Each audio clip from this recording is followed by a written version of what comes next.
ادھر آ جائیں سر، ادھر کوسا صاحب فارم 47 اور فارم 45 کے مطابق ادھر نہیں جانا ابھی، کہ جو الیکشن کمیشن نے فارم ادھر اندر 47 چلنا ہے۔ اپلوڈ کیے تھے اس میں باقاعدہ ٹیمپرنگ کی گئی ہے اور باقاعدہ 100 کو 900 کیا گیا ہے۔ ہم جوڈیشل انکوائری مانگتے ہیں 9 مئی سے لے کر اور 9 فروری تک جو کچھ اس دوران میں ہوا ہے 40 سال ہمیں انتظار نہیں کرنا ہے۔ سپریم کورٹ نے اگر 40 سال بعد بھٹو کو کہا ہے کہ یہ مس ٹرائل تھا اور ڈیو پروسیس آف لا نہیں ہوا ہے تو اب 40 سال انتظار مت کریں۔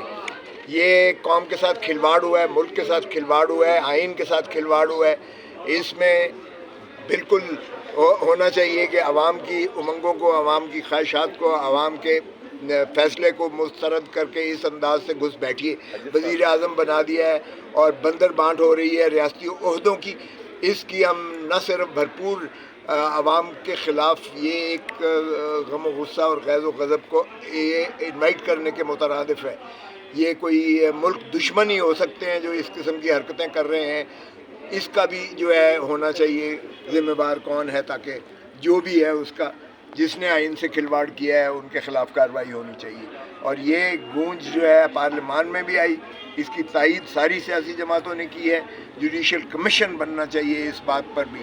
سو یہ جو بندر بانٹ ہو رہی ہے عہدوں کی اور ریاستی عہدوں کی، ہم نہیں مانتے اس کو، اس لیے کہ یہ عوام کی خواہشات اور امنگوں جن کو عوام نے مسترد کیا ہے ان کو وزیر اعظم بنا دیا ہے، وہ کابینہ اپنی بنا رہے ہیں اور وہ لوگ جو ہے ریاستی عہدوں پر غاصب اور قابض ہو کر پھر دھرتی ماں کو لوٹنے کے لیے چوتھی آج اشاریہ بھی دیا جا رہا ہے، اشاریہ دیا جا رہا ہے وزیر اعظم ہاؤس میں سر۔